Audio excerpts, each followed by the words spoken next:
Ações de curto, médio e longo prazo começam a ser estruturadas pela Supersecretaria de Mobilidade Urbana aqui da capital. O principal desafio é o quê? Reverter a preferência por carro e dar prioridade a modais alternativos de locomoção. Acompanhe a matéria. De manhã à tarde, começo da noite.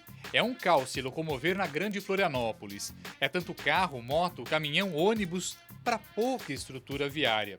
O resultado é que a capital catarinense é a pior cidade do Brasil para se dirigir, conforme um levantamento de um aplicativo de navegação por mapas. E quanto mais o tempo passa, mais o trânsito cresce e daí trava tudo mesmo.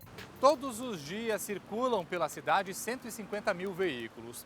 Se fizermos a conta com um número médio de passageiros em cada carro, vamos perceber que nos automóveis circulam todos os dias 193.500 pessoas.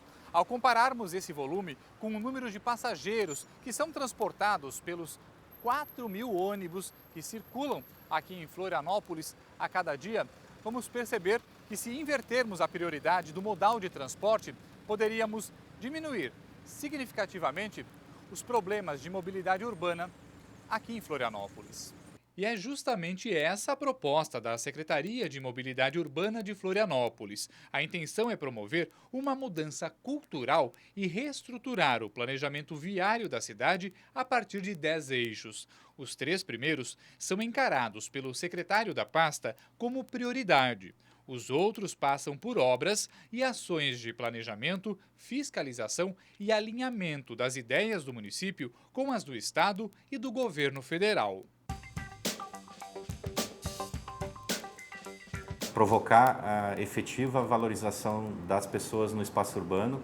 Aí a gente vai promover mais ampliações de espaços peatonais através do programa Mais Pedestre. Vai promover a calçada certa, que é o nosso regramento de calçadas, fazer a parte dos equipamentos públicos municipais, sejam eles creches, postos de saúde, terminais de ônibus, que as calçadas sejam boas para as pessoas conseguirem ir e voltar de forma digna. A gente vai ter de curto prazo uma ampliação da rede cicloviária da forma mais objetiva, conquistando espaço, geralmente com ciclofaixas, a criação de conexões entre essas ciclofaixas, levando a bicicleta e o ciclista onde estão os empregos e a moradia.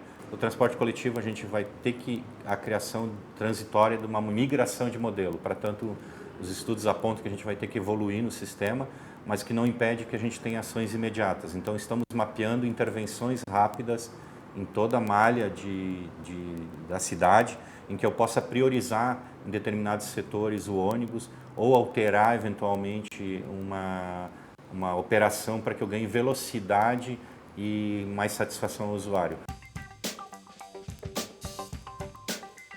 O prefeito nos encaminhou, e também era uma demanda de todos os planejadores, para que se tenha em definitivo uma ação no que tange a transporte náutico.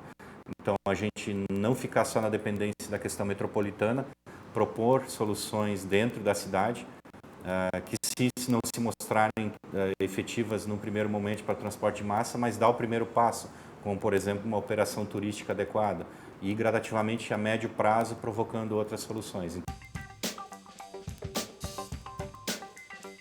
Existe a necessidade de nós gerir melhor a questão dos estacionamentos, onde estacionar, e que o transporte de automóvel individual esteja também possibilitado a linkar com os outros modais, com o transporte coletivo. Então, também se pretende a valorização, a integração dos veículos elétricos, e também estamos mapeando muito situações de operação, melhorias pontuais que farão o sistema fluir como um todo. Para questões dos caminhões, é realmente buscar os horários adequados, talvez investir aí assim a médio prazo em sistema de fiscalização cooperada mais eficiente, em que também buscar as empresas de carga que elas entrem no sistema, mas existem ações de curto prazo que podem ser efetivadas, como entender o espaço dos bairros e situar pontos de carga e descargas de operação do dia a dia de forma organizada. A gente ter gestão integrada com as diferentes guardas, a guarda municipal, a polícia estadual, o PM ou rodoviária, e a polícia federal no que tange a operação, que elas se comuniquem bem e que estejam vinculadas também com, por exemplo, a operação de transporte coletivo ou a questão da fiscalização. Então, a gente quer uma operação mais integrada para ser mais eficiente. É necessário que as secretarias, e isso já vem acontecendo, do município estejam integradas nos seus objetivos para a gente seja eficiente também nessa questão e provocar o governo do estado a integrar também.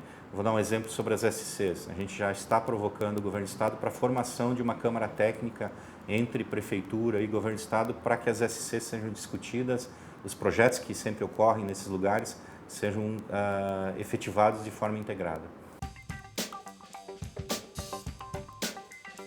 A gente tem uma série de planos a serem mantidos e evoluídos. Entre eles o plano de mobilidade, que tem que ser detalhado, que vai alimentar esses projetos que eu já falei. A questão do desenvolvimento de áreas, determinados setores de cidade, para que elas sejam mais eficientes, criando centralidade. A governança e participação social é exatamente isso, para que a gente tenha a formação do que a gente chama de rede de mobilidade, que ela vai atuar em diferentes frentes, ora na gestão, ora em projetos, ora no pedestre, ora no ônibus, e que seja de forma integrada e cooperada, sempre buscando ouvir a sociedade. Pela primeira vez, a capital conta com uma estratégia de curto, médio e longo prazo para enfrentar a imobilidade urbana. A pergunta é: como colocar tudo isso em prática? Um pouco de coragem, com o apoio do prefeito que nos colocou nessa missão e é parceiro dessa missão, naturalmente, mas fundamentalmente trazer a sociedade como participante da solução, entendendo seu papel nesse lugar que todos gostam de viver.